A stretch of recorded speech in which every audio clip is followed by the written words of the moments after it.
मेरी प्यारी, थोड़ी सी नासमझ पत्नी आजकल बहुत ही अजीब बर्ताव कर रही है।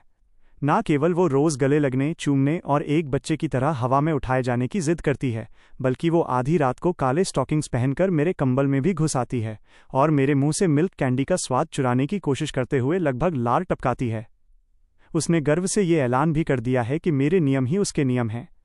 ये सब इसलिए क्योंकि शायद उसे समझ आ गया था कि उसकी किस्मत में एक दुखद सपोर्टिंग कैरेक्टर, सहायक महिला पात्र बनना लिखा है। इसलिए उसने सोचा कि भाड़ में जाए सब, और वो बिल्कुल बेपरवाह हो गई। पहले मेल लीड, मुख्य नायक को बस एक मीठा शब्द फुसफुसाना होता था और वो खुशी खुशी उसे पैसे और संसाधन देने दौड़ पड़ती थी, जिससे उसे धन बांटने वाली परी का महान उपनाम मिल गया था। अब जब मेल लीड भीख मांगने आता है तो वो बिना किसी भाव के कहती है, बस मान लो कि मैं मर चुकी हूँ, हम सभी को एक न एक दिन ऊपर जाना ही है। खैर, पहले अगर फीमेल लीड मुख्य नायिका रोते हुए आती थी तो वो गुस्से से भर जाती थी और बिना कारण पूछे मदद करने दौड़ पड़ती थी। अब जब फीमेल लीड उसे ढूंढते हुए आती है तो वो कहती है, ज़्यादा एस बड़ी ई में बैठने से तुम बीमार पड़ जाओगी और दूसरों के मामलों में टांग अड़ाने से मारी जाओगी। हालांकि जब हम तलाक लेने जा रहे थे तो उसने अचानक पूरे दृढ़ निश्चय के साथ अपना फैसला 180 डिग्री बदल लिया। सही सुना तुमने, मुझे पछतावा है, अब और कोई दिखावा नहीं। सारी बातें साफ हैं, मैं अब तुम्हें तलाक नहीं दे रही हूं। ठीक उसी वक्त मेल लीड मेरी पत्नी से फिर से पैसे उधार मांगने आ गया। जैसे ही मैं कमरे से बाहर निकला, मैंने अपनी पत्नी की बेहद चिड़चिड़ी और तेज आवाज सुनी, जब भी तुम कंगाल होते हो मुझे ढूंढते हुए आ जाते हो। क्या तुम्हारा अपना कोई परिवार नहीं है? कैस्पियन की आवाज में रोने का भाव था। वो कह रहा था कि रॉक्सी ने किसी की पिटाई कर दी है। पीड़ित के परिवार ने कहा है कि अगर उन्होंने पैसे नहीं दिए तो वे उसे जेल में डाल देंगे, भले ही वे उसे श्मशान में फेंक दें, इससे मुझे कोई मतलब नहीं है। तुम्हें पैसे उधार चाहिए? ठीक है, पहले वो 2 लाख से ज्यादा चुकाओ जो तुम पर पहले से मेरे उधार हैं। ये सुनकर कैस्पियन पूरी तरह से हैरान लगा। तुम इतनी अमीर हो और मैंने सिर्फ कुछ मामूली 2 लाख के करीब उधार लिए थे, फिर भी तुम सच में मुझसे वो वापस मांग रही हो? तुम चिल्ला क्यों रहे हो? तुम्हारी चमड़ी किसी किले की दीवार से भी ज्यादा मोटी कैसे है? अगर मैं तुम्हें अभी थप्पड़ मार दूं तो शायद तुम्हारी पलटकर मारने की भी हिम्मत नहीं होगी, है ना? इन शब्दों के बाद कैस्पियन काफी देर तक अवाक रह गया। फिर मैंने दरवाजा जोर से बंद होने की आवाज सुनी। सेराफीना ने ठंडी सांस ली। मेरी भावनाओं के साथ खेलना अलग बात है, लेकिन तुम मेरे पैसे भी ठगना चाहते हो? ये कहते हुए सेराफीना पलटी और हमारी नजरें मिली। ठीक अगले ही पल जो औरत अभी एक तिब्बती मास्टिफ, खूंखार कुत्ते की तरह आग बबूला थी, उसने अपने चेहरे पर एक बेवकूफाना हस्की कुत्ते जैसी मुस्कान चिपका ली। पतिदेव, मैंने अभी हमारी संयुक्त संपत्ति की रक्षा करने के लिए अपनी पूरी ताकत लगा दी। बताओ, मैं एक अच्छी लड़की हूं या नहीं? तलाक के कागजात हाथ में लिए जो शब्द मैं कहने वाला था वे मेरे मुंह के कोने में ही अटक गए। एक लंबे ठहराव के बाद मैं बमुश्किल एक शब्द निकाल पाया, हाँ, मैंने 1 महीने पहले इस नॉवल उपन्यास की दुनिया में प्रवेश किया था। मेरी पत्नी सेराफीना पूरी कहानी की सबसे बड़ी बलि का बकरा है, या यूं कहें वो निराशाजनक रूप से समर्पित सहायक महिला पात्र है जिसे प्यार से एटीएम सिस्टर कहा जाता है। यह उपन्यास एक हीलिंग रोमांस है। मेल लीड कैस्पियन एक स्नेही, कोमल और विचारशील आदमी है। फीमेल लीड रॉक्सी एक अनपढ़, गली की आवारा लड़की है। कहानी के शुरुआती दौर में फीमेल लीड बेहद विद्रोही होती है, जबकि मेल लीड उसके साथ रहता है, उसकी गलतियों को सुधारता है और कभी उसका साथ नहीं छोड़ता। अंततः मेल लीड फीमेल लीड को एक नया जीवन शुरू करने में सफलतापूर्वक मार्गदर्शन करता है, जिससे वो एक फीमेल सीईओ बन जाती है। और मेरी पत्नी इस किताब की धन बांटने वाली परी है। एक वित्तीय घराने की राजकुमारी का बैकग्राउंड होने के बावजूद लेखक ने उसके दिमाग में प्यार का भूत इस कदर सवार कर दिया था जिसका कोई इलाज नहीं। जब भी फीमेल लीड कोई मुसीबत खड़ी करती, मेल लीड पैसे उधार लेने सेराफीना के पास आ जाता। पैसे सेराफीना खर्च करती थी, लेकिन अच्छे इंसान होने का सारा क्रेडिट मेल लीड को मिल जाता था। उसने सालों तक उससे छुपकर प्यार किया, फिर भी वो एक स्पेयर टायर, ज़रूरत पड़ने पर इस्तेमाल होने वाले विकल्प के अलावा कुछ नहीं रही। अगर इतना काफ़ी नहीं था तो कहानी के बिल्कुल अंत में भी जब फीमेल लीड ने अपना स्टार्टअप शुरू करने के लिए मजबूत स्वतंत्र महिला की छवि बनानी शुरू की, तो वो मेल लीड ही था जो सेराफीना से शुरुआती निवेश, एंजल इन्वेस्टमेंट की भीख मांगने गया था। बाद में जब फीमेल लीड ने बड़ी सफलता हासिल कर ली तो उसने पलटकर सेराफीना पर दखलंदाजी करने का आरोप लगाया और अपने दिल में उसके लिए नफरत पाल ली। कहानी का अंत फीमेल लीड द्वारा सेराफीना की कंपनी पर कब्जा करने के साथ हुआ। सेराफीना दिवालिया होकर चुपचाप गायब हो गई, जबकि मेल और फीमेल लीड हमेशा के लिए खुशी खुशी रहने लगे, यहाँ तक कि अंत में उनके 3 जुड़वां बच्चे भी हुए। और जहाँ तक मेरी बात है, मैं पुराने दिनों से सेराफीना का कॉन्ट्रैक्ट पति हूँ। जब हमारे कोमल मेल लीड को सेराफीना की भावनाओं का एहसास हुआ तो उसने ये कहकर माफ़ी मांग ली कि वो उसे सिर्फ एक बहन की तरह देखता है और संपर्क तोड़ना चाहता है। मेल लीड के शक को दूर करने और उसके करीब रहने के लिए हमारे इस निराशाजनक रूप से समर्पित स्पेयर टायर ने एक तुरंत शादी करने के लिए मुझे यानी एक कॉन्ट्रैक्ट पति को ढूंढ लिया। और बिल्कुल वैसा ही हुआ। कैस्पियन ने इस बात पर यकीन कर लिया, सच में ये मानते हुए कि सेराफीना अब उसे पसंद नहीं करती, और उसने उसके साथ फिर से संपर्क शुरू कर दिया। जब मैं इस दुनिया में आया तो कॉन्ट्रैक्ट अभी खत्म ही हुआ था। मूल कहानी के अनुसार मुझे पैसे लेकर चले जाना था और बाकी की कहानी से मेरा कोई लेना देना नहीं रहने वाला था। आखिरकार मुझ जैसे एक साधारण एनपीसी नॉन प्लेयर कैरेक्टर के इस लाखों शब्दों वाले उपन्यास में सिर्फ 3 ही सीन थे। लेकिन मैंने कभी उम्मीद नहीं की थी कि ठीक जब मैं तलाक की तैयारी कर रहा था तब सेराफीना को होश आ जाएगा। ऐसा लग रहा था कि उसे पता चल गया था कि वो एक दुखद सहायक पात्र है और उसने बेपरवाह होना शुरू कर दिया। अब और कोई पैसा उधार नहीं देना, अब और कोई तलाक नहीं। वित्तीय दुनिया की वो छोटी राजकुमारी जो कभी अलग थलग रहती थी, उसने खुद को पूरी तरह से खुला छोड़ दिया और भयंकर गालियां तक बकने लगी। उस रात जब मैं सोने की तैयारी कर रहा था, बेडरूम का दरवाज़ा अचानक खुला। सेराफीना दरवाजे पर खड़ी थी, दयनीय रूप से एक छोटे तकिए को गले लगाए हुए। पतिदेव, मुझे नींद नहीं आ रही है। सेराफीना और मैं हमेशा अलग अलग कमरों में सोते थे, ये न जानते हुए कि वो इस बार कौन सा नाटक कर रही है। मैंने हालात भांपने के लिए जवाब दिया, अगर नींद नहीं आ रही है तो बाहर जाकर 2 चक्कर दौड़ लगा लो। मुझे हैरानी हुई जब सेराफीना ने बिना झिझक जवाब दिया, लेकिन मैं बाहर 2 चक्कर नहीं दौड़ना चाहती, मैं तुम्हारे दिल के चारों ओर 2 चक्कर लगाना चाहती हूँ। इस फिल्मी लाइन ने लगभग मेरे दिमाग को सुन्न कर दिया। मेरी अवाक शक्ल को पूरी तरह नज़रअंदाज करते हुए उसने अपने छोटे तकिए को गले लगाया और रेंग कर सीधे मेरे बिस्तर में आ गई। मैं हक्का बक्का रह गया। तुम सच में यहाँ सोने की योजना नहीं बना रही हो, है ना? सेराफीना ने अपनी मासूम आंखें झपकाईं। तुम सच में मुझे बाहर निकालने की योजना नहीं बना रहे हो, है ना? क्या मुझे उसे बाहर नहीं निकाल देना चाहिए? तकनीकी रूप से हम एक पुराने शादीशुदा जोड़े थे, लेकिन व्यावहारिक रूप से बात करें तो। मेरी हिचकिचाहट को सुनकर सेराफीना ने अपने पजामे की जेब से हमारा छोटा लाल मैरिज सर्टिफिकेट निकाला और मेरे चेहरे के सामने लहरा दिया। कौन कहता है? मैं कानूनी रूप से प्रमाणित सर्टिफाइड हूँ। ठीक है। फिर वो मेरे बगल में बिल्कुल सीधी लेट गई और अपनी आंखें कसकर बंद कर लीं। लो, मैं अब सो गई। जब मैं अपना दिमाग खपा रहा था ये समझने के लिए कि सेराफीना में इतने बड़े बदलाव का कारण क्या था, मुझे अचानक उसका उस सुबह कैस्पियन को पैसे उधार देने से मना करना याद आया। 1 मिनट रुको, कहीं ऐसा तो नहीं कि सेराफीना तलाक देने से इसलिए मना कर रही थी क्योंकि वो मेरी ब्रेकअप फीस देने में कंजूसी कर रही थी?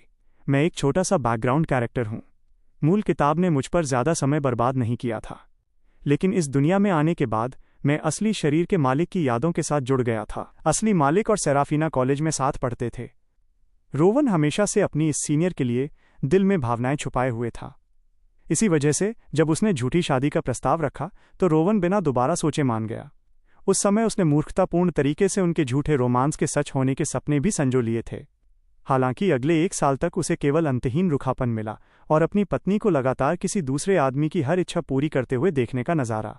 भले ही अब ऐसा लग रहा था कि सेराफीना को होश आ गया है, पर कौन जानता था कि कहीं ये मेल लीड को आकर्षित करने की कोई नई चाल तो नहीं थी। आखिरकार रोमांस उपन्यासों के लेखकों की सोच इंसानों की समझ से सच में परे होती है। इसलिए मुझे लगा कि मुझे अभी भी जल्द से जल्द तलाक ले लेना चाहिए और मूल कहानी के सभी मुख्य पात्रों से खुद को पूरी तरह अलग कर लेना चाहिए। ठीक जब मुझे कॉन्ट्रैक्ट खत्म करने का कोई अच्छा मौका नहीं मिल रहा था, मैं कैस्पियन से टकरा गया। उस दिन काम के बाद कैस्पियन मेरे दरवाजे के सामने उकड़ू बैठा था। वो सीढ़ियों पर सपाट बैठा था, पूरी तरह से दयनीय, ठंडा और बेचारा लग रहा था। कदमों की आवाज़ सुनकर कैस्पियन ने अपनी आवाज़ धीमी की और कहा, सेराफीना, मेरी प्यारी बहन, तुम आखिरकार घर आ गईं।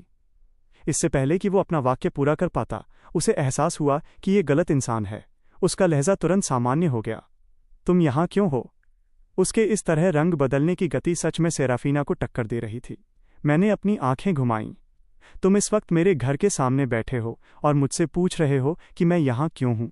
अगर तुम्हारा दिमाग सिकुड़ रहा है और तुम्हें अपने घर का रास्ता नहीं मिल रहा है तो मैं पुलिस को बुलाकर तुम्हारी मदद कर सकता हूँ।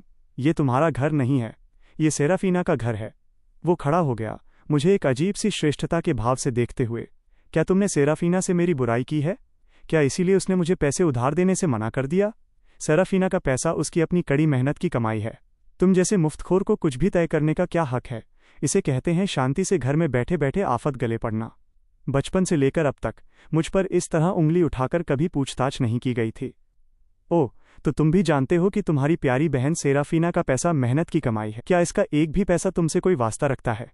चूंकि सेराफीना यहाँ नहीं थी, मैंने पूरी तरह से अपनी भड़ास निकाल दी। मैं उसे कल ही खरी खोटी सुनाना चाहता था, लेकिन अपनी जुबान पर काबू रखा। उसे अपनी किस्मत का शुक्रिया अदा करना चाहिए था, लेकिन आज वो खुद ब खुद मेरे दरवाजे पर आ टपका।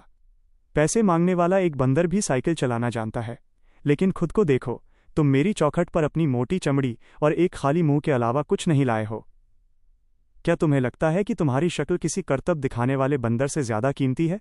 जवान और काबिल हो, लेकिन तुम्हारा ध्यान काम करने पर नहीं है। तुम बस खाली हाथ भेड़िए पकड़ने और बिना उंगली हिलाए इनाम पाने के पागलपन में रहते हो। हमेशा प्यारी बहन करते रहते हो। क्या तुम्हारी माँ को पता है कि तुम हर दिन यहाँ वहाँ रैंडम बहनें गोद लेते घूम रहे हो? कैस्पियन इतना आग बबूला हो गया कि उसका चेहरा लाल हो गया। वो हकलाने लगा और एक वाक्य भी पूरा नहीं बोल पा रहा था। तुम क्या? तुम अगर साफ साफ नहीं बोल सकते तो यहाँ भीख मांगने आने से पहले वापस स्कूल जाओ। जैसे ही मैंने अपनी बात खत्म की, लिफ्ट के दरवाजे खुले और सेराफीना बाहर आई। कैस्पियन को ऐसा लगा जैसे उसने अपने रक्षक को देख लिया हो। बहन सेराफीना, अपने इस महान पति को देखो। मैंने अपना सिर घुमाया और उसकी अथाह नज़रों से मेरी नज़रें मिली। मुझे यकीन नहीं था कि उसने वो बातचीत कितनी सुनी थी। मेरा दिल बैठ गया। असली रोवन का व्यक्तित्व ठंडा और शांत था। यही कारण था कि सेराफीना ने तब उसे कॉन्ट्रैक्ट पति के रूप में चुना था। मैं अपना कैरेक्टर टूटने से बहुत डरा हुआ था, इसलिए यहाँ आने के बाद से मैं अपने शब्दों और कार्यों के प्रति बहुत सावधान था, इस डर से कि कहीं उसे कुछ अजीब न लगे। आज शायद मैंने सब बर्बाद कर दिया था, लेकिन मैंने जल्दी ही खुद को शांत किया। जो भी हो, वैसे भी मैं अब और ये जिंदगी नहीं जीना चाहता था। जो होगा देखा जाएगा। लेकिन मैं भूल गया था।